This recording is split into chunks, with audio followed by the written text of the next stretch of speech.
So what was the assessment part for me in that? Well, now, instead of starting here and doing all that, I could start here.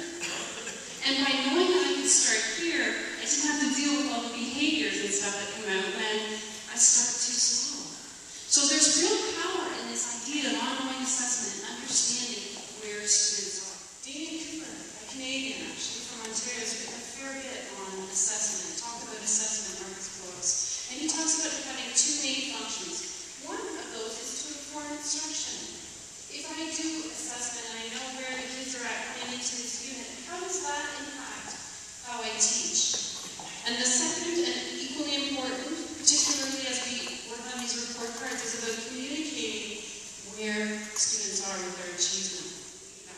Feedback on a final test or a final essay in a unit is not really all that useful. I mean, it's useful to a degree if you're going to then use that in the final exam. That's where it's useless. But the power of feedback is in the middle before you're done. Just like the coach on the football field is not yelling 7 out of 10, 8 out of 10 as they're doing their things, right? He's telling them, you need to do more of this, you need to do less of that. That feedback piece is very helpful.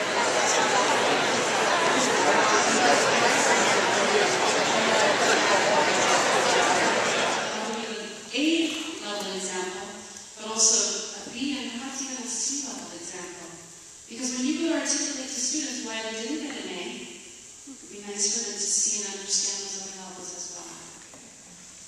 The research is showing that putting a couple of learning goals on the board or on the PowerPoint at the beginning of the class is a really powerful tool for you and for the students.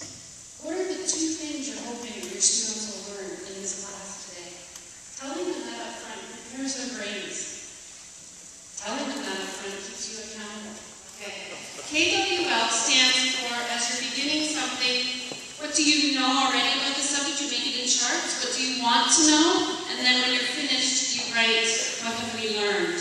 And I actually have seen that with an S added, so wonderful way to start the new year, the new term. I love the fact that we're all together, the whole school, K-12 teachers, all reinforcing what we know about learning and assessment, and I just love the way that Heather has delivered this session this morning.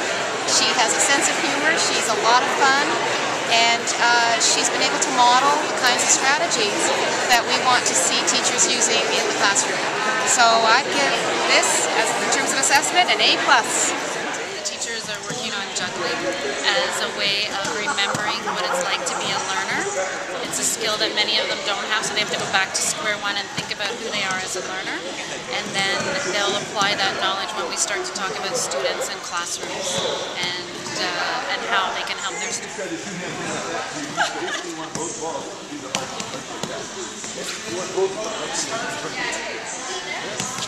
But I thought that's what I was doing.